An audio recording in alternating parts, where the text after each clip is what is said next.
Hi everyone, Christina here. Welcome to another video at my YouTube channel and blog. Today I'm going to be creating another mail art envelope. So I'm starting out with some watercolor paper. This is from Canson and it is 90 pounds. I like the 90-pound watercolor paper because it's easier to fold. So now I'm going to use the 123 punch board from We Are Memory Keepers, and I'm going to be creating an envelope that fits an A2 size card. So I'm going to cut my watercolor paper to 8 1/4 and then score it at 3 5/8.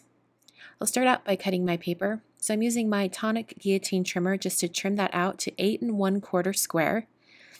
And this is a really great watercolor paper if you're going to be making an envelope that you're going to be painting a lot on.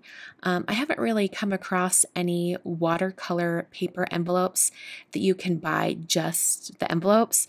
There are some out there. I know there's some by Strathmore, but it comes with cards, some watercolor paper cards in the set with the envelopes, and really I just want the envelopes. So if I'm going to be doing some watercoloring on an envelope, I will make the envelope using this punch board and use that Canson 90-pound watercolor paper to do so. So I'm doing my usual routine with creating an envelope here, and I've done this in videos past if you want lots more details on it. But basically, you use that measurement that's on the board and line up there in the top left corner, and then score along the first score line all the way up to that kind of cream colored punch, and then you also punch at the same time, and that takes a notch out of the side there. So I'm going to put the bone folder back into the board. I'm going to turn it, and on the top half over here, it's a corner rounder. So I'm rounding the corners. This just gives it a little bit more of a finished look on the final envelope. And after I have the envelope completely scored and punched out, I'm ready to actually start decorating the envelope. So I've placed some masking tape, some really wide post-it masking tape along the sides, and really I only needed to do two sides, but I wasn't entirely sure where I was going to be stamping at this point. I'm using a brand new stamp set from Altenew, and it's a collaboration with Simon Says Stamp for the Stamptember celebration. So this stamp set is limited quantity, so if you want to get your hands on this particular stamp set, you'll want to do so fairly quickly. Once it's sold out forever. They won't be bringing it back. So I've brought back my trusty Fiskars compact stamp press. Haven't used that in a long time, but this particular stamp is really big, and I can't put my watercolor envelope in a MISTI. So I'm using my Fiskars compact stamp press for this. I powdered the whole envelope because I want to prevent any embossing powder from going on areas where I don't want it. So I used an anti-static powder tool. And then I inked up this stamp with some Versamark ink. Versamark ink is a really sticky ink, so it's perfect for applying embossing powder on top. I'm going to press it down onto the watercolor paper and making sure I get every single corner of this large stamp. So I'm pressing it in really well. And then I'm going to take some gold embossing powder. This is rich pale gold embossing powder from WOW. And I'm really picky about the color of my gold embossing powder because I don't want it to be too golden and I don't want it to be too bronzy. I want it just to be a nice neutral gold. So I really, really love this rich pale gold. It's like my perfect gold shade. So I shook off the excess, and now I'm heating this embossing powder up until it's smooth and melted. And I kind of went from the front of the envelope to the back of the envelope, kind of moving my heat tool around because I wanted to prevent warping as much as possible. So now I've taped down my envelope to a board here, and I've used some blue tape around the outer edges because I want to make sure that this black ink doesn't seep under the edges. This is some black Bombay ink from Dr. Peach Martin's. And I have diluted it just a tiny bit so that it kind of flows a little bit better. And I'm just using a watercolor brush to apply it. And I'm putting it right over the top of that embossed area. So the ink does kind of bead up and move off of the embossing the embossed area. But I think if I were to do this envelope again, I have a few different things that I would do. And one of the things that I would change is I would paint this envelope first and then do the stamping and embossing. I think the gold would have stayed a more bright, vibrant, shiny metallic. By putting this black ink on top, you can still see it. You can still see the gold embossing powder, but it did dull it down just a tiny bit. And I was really hoping that this black ink would behave more like watercolor, which rolls right off of embossing powder. There's never any problem. However, this ink is waterproof, and that's why I chose it for this, because I didn't want to be painting on top and have it pull up the black color underneath. So I wanted that aspect, but I also needed it to bead up and have the embossing areas resist the color.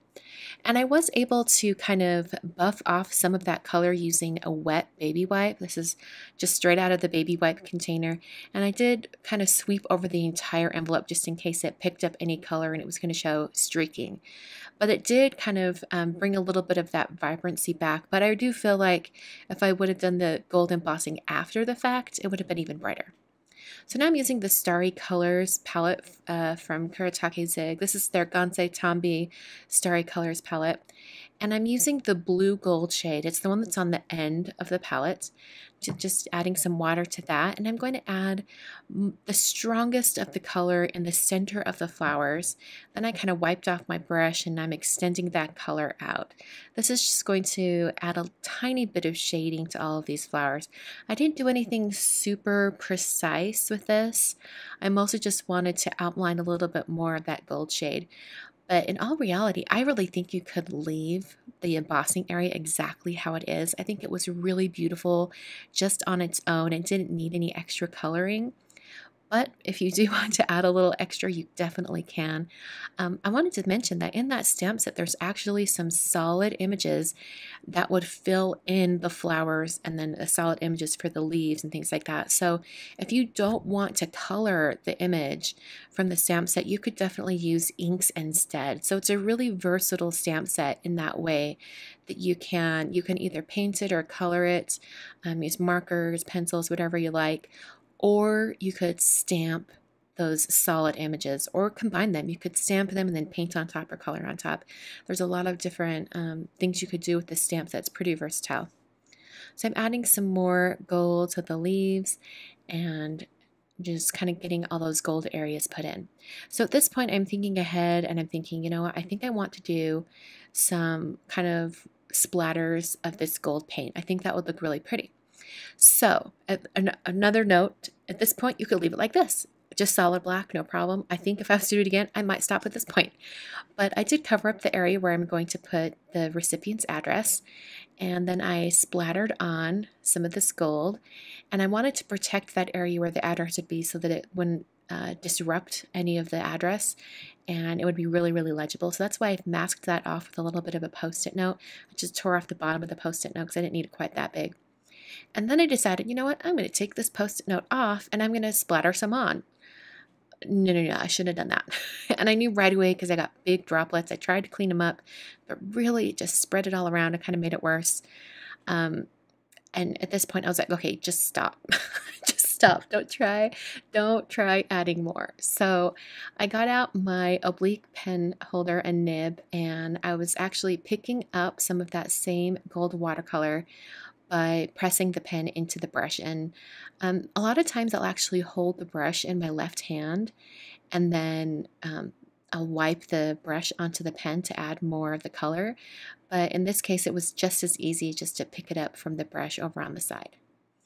So this actual pen holder is from a website called inkmethis.com. I've used it in the past in some videos, and I don't recall which pen nib I have in the pen right now, but it's a good one.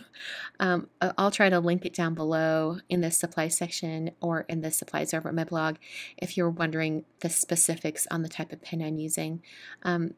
Just in general, it's an oblique pen holder. The oblique refers to how the pen nib is kind of at an angle coming off from the handle.